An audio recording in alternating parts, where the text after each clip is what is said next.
ಮಿಂಚಿದ ತೆಂಗಿನ ಗರಿಗಳ ತೂರಾಟ, ಬೆಂಕಿಯ ಕಿಡಿಗಳು ಮೈ ಮೇಲೆ ಬೀಳುತ್ತಿದ್ದಂತೆ ಮತ್ತಷ್ಟು ರೋಷಾವೇಶ. ಕಾರ್ಗತ್ತಲನ್ನ ಭೇದಿಸಿದ ಬೆಂಕಿಯ ಕಿಡಿಗಳು ನರ್ತಿಸುತ್ತಿವೆಯೇನೋ ಎಂಬಂತಹ ನೋಟ. ಈ ರೋಮಾಂಚನಕಾರಿ ದೃಶ್ಯವನ್ನ ಕಣ್ತುಂಬಿಕೊಳ್ಳುವ ಸಹಸ್ರಾರು ಭಕ್ತರು.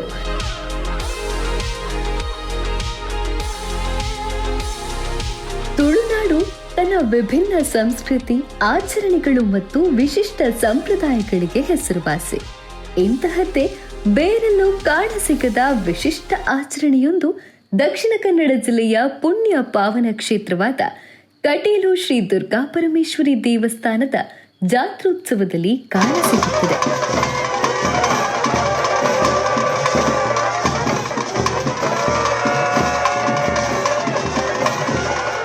ಎರಡು ಮಾಗಣಿಗಳ ಭಕ್ತರ ಮಧ್ಯೆ ನಡೆಯುವ, ಎಂಥವರ ಎದೆಯನ್ನ ಜಲ್ಲೆನಿಸುವ, ಬೆಂಕಿಯ ಕಾದಾಟದಂತೆ ಗೋಚರಿಸುವ ತೂಟೆದಾರ ಉತ್ಸವ ಅಥವಾ ಅಗ್ನಿಕೇಳಿ ನಿಜಕ್ಕೂ ಭಯ ಮತ್ತು ಭಕ್ತಿಯ ಅಪೂರ್ವ ಸಂಗಮ. ಈ ಆಚರಣೆ ದಕ್ಷಿಣ ಕನ್ನಡ ಜಿಲ್ಲೆಯ ಕಟೀಲು ಶ್ರೀ ದುರ್ಗಾಪರಮೇಶ್ವರಿಯ ವರ್ಷಾವಧಿ ಜಾತ್ರೆಯ ಪ್ರಮುಖ ಆಕರ್ಷಣೆ.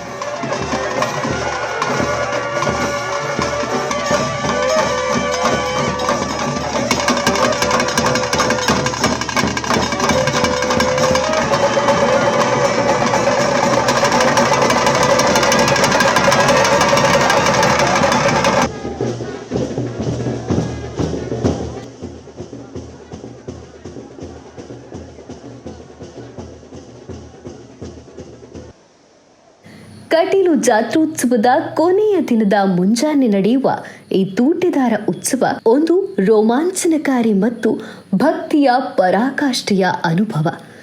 ಇದು ಕೇವಲ ಆಚರಣೆಯಲ್ಲ, ಅದಕ್ಕೂ ಮೀರಿದ ನಂಬಿಕೆ ಮತ್ತು ಸಂಕಲ್ಪದ ಪ್ರತೀಕ.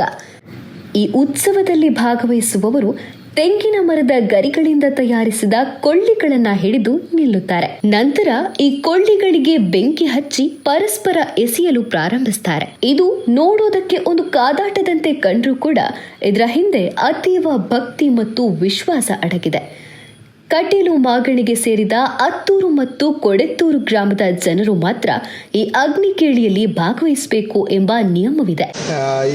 ಇಲ್ಲಿ ವಿಶೇಷವಾಗಿ ನಡೆಯತಕ್ಕಂಥದ್ದು ವ್ರತಾಚರಣೆ ಪುರಸ್ಸರ.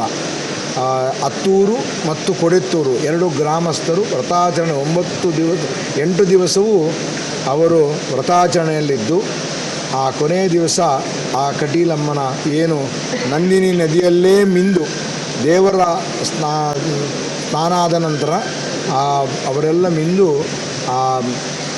ಪರಸ್ಪರ ತೂಟೆದಾರವನ್ನು ಮಾಡಿಕೊಳ್ತಾರೆ. ಅದು ಎಲ್ಲ ಅಷ್ಟು ಜನರು ವ್ರತಾಚರಣೆ ಕೊಂಡವರು ಮಾತ್ರ ಅದು ಮಾಡತಕ್ಕಂತಹದ್ದು. ಅಂಥ ವಿಶೇಷವಾದಂಥ ಸನ್ನಿಧಾನ 2 ರಕ್ತೇಶ್ವರಿ ಸನ್ನಿಧಾನ. ಅಲ್ಲಿ ಒಂದು ನಮ್ಮ ಜಲಕದ ಕಟ್ಟೆ ಹತ್ರ ಒಂದು ರಕ್ತೇಶ್ವರಿ ಸನ್ನಿಧಾನ ಇದೆ. ಹಾಗೆ ಇಲ್ಲಿ ಕಾಣತಕ್ಕಂತಹ ರಕ್ತೇಶ್ವರಿ ಸನ್ನಿಧಾನ ಇದೆ. 2 ರಕ್ತೇಶ್ವರಿ ಸನ್ನಿಧಾನದ ಎದುರು ಆಗತಕ್ಕಂತಹ ಈ ಒಂದು ಧಾರ್ಮಿಕ ಪ್ರಕ್ರಿಯೆ. ಅದರಲ್ಲಿ ಪರಸ್ಪರ ಬೆಂಕಿಯನ್ನು ಆಚೆಯ ತೂಟವನ್ನು ಬಿಸಾಡಿಕೊಳ್ತಾರೆ. ಆದರೆ ಯಾರಿಗೂ ಯಾವುದೇ ಅನಾಹುತಗಳು ನಡೆಯಲ್ಪಡುವುದಿಲ್ಲ.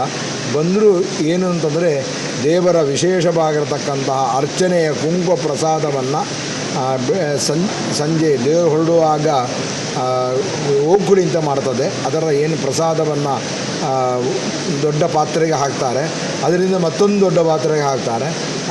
ಅದನ್ನು ಎಲ್ಲರ ಮೇಲೆ ಚೆಲ್ಲುತ್ತಾರೆ. ಯಾರು ಸೇವೆ ಮಾಡಿದ್ದಾರೆ ಅವರ ಮೇಲೆ ಎಲ್ಲ ಚೆಲ್ಲುತ್ತಾರೆ. ಚೆಲ್ಲಿದಾಗ ಅವರಿಗೆ ಏನಾದರೂ ಗಾಯ ಆಗಿದ್ದರೂ ಅದೆಲ್ಲ ಪರಿಮಾರ್ಜನೆ ಆಗ್ತದೆ.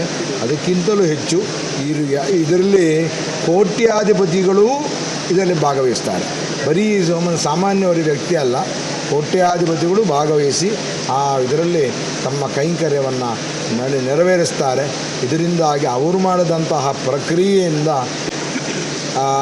ಅವರಿಗೆ ಮಾತ್ರ ಅಲ್ಲ, ಲೋಕಕ್ಕೂ ಸುಭಿಕ್ಷೆ ಆಗ್ತದೆ. ಅವರು ಜಾತ್ರೆ ಆರಂಭವಾದ ದಿನದಿಂದಲೇ ಮಧು ಮಾಂಸ ತ್ಯಜಿಸಿ ಶುದ್ಧಾಚಾರದಲ್ಲಿರ್ತಾರೆ. ಈ ಉತ್ಸವದಲ್ಲಿ ಬೆಂಕಿಯ ಕೊಳ್ಳಿಗಳನ್ನ ಪರಸ್ಪರ ಎಸೆದು ಹೊಡೆದಾಡಿಕೊಂಡರು ದೇವಿಯ ಕೃಪೆಯಿಂದ ಯಾರಿಗೂ ಯಾವುದೇ ಅನಾಹುತವಾಗಲಿಲ್ಲ ಎಂಬುದು ಇಲ್ಲಿನ ಜನರ ಅಚ್ಚಲ ನಂಬಿಕೆ. ಒಂದು ವೇಳೆ ಸಣ್ಣ ಪುಟ್ಟ ಗಾಯಗಳಾದರೂ ಕಟೀಲು ದೇವಿಯ ಕುಂಕುಮವನ್ನು ಹಚ್ಚಿಕೊಂಡ್ರೆ ಸಾಕು ಗಾಯಗಳು ಶಮನವಾಗುತ್ತದೆ ಎಂದು ಭಕ್ತರು ಹೇಳುತ್ತಾರೆ. ಇದು ಕಟೀಲು ಶ್ರೀ ದುರ್ಗಾಪರಮೇಶ್ವರಿ ದೇವಿಯ ಮಹಿಮೆ ಮತ್ತು ಜನರ ಭಕ್ತಿಯ ಪ್ರತೀಕ. ಏಪ್ರಿಲ್ ಸಂಕ್ರಮಣ ದಿವಸದಂದು ಧ್ವಜಾರೋಹಣಗೊಂಡು 7 ದಿವಸದ ನಂತರ ಹಾರಾಟ ಸೇವೆ ನಡೀತದೆ. ಹಾರಾಟ ಸೇವೆ ದಿವಸ ಅತ್ತೂರು ಹಾಗೂ ಕೊಡಿತ್ತೂರು 2 ಮಾಗನೆಯವರಿಗೆ ಧ್ವಜಾರೋಹಣದ ಮರುದಿವಸ ಕೋಳಿಗುಂಟದ ಒಂದು ಶಾಸ್ತ್ರ ಇದೆ. ಅದನ್ನು ಮಾಡಿ ಬ್ರಹ್ಮರಥದ ಕೆಳಗಿನ ಪೀಠವನ್ನು ಹೊರಗೆ ರಥಬೀದಿಗೆ ತಂದು ಅದರಲ್ಲಿ ತೂಟೇದರದಲ್ಲಿ ಯಾರು ಪಾಲ್ಗೊಳ್ತಾರ ಅವರಿಗೆ ಆ ದೇವರ ಒಂದು ಒಡ ಪ್ರಸಾದ ಅಂತ ಒಂದು ವಿತರಣೆ ಆಗ್ತದೆ.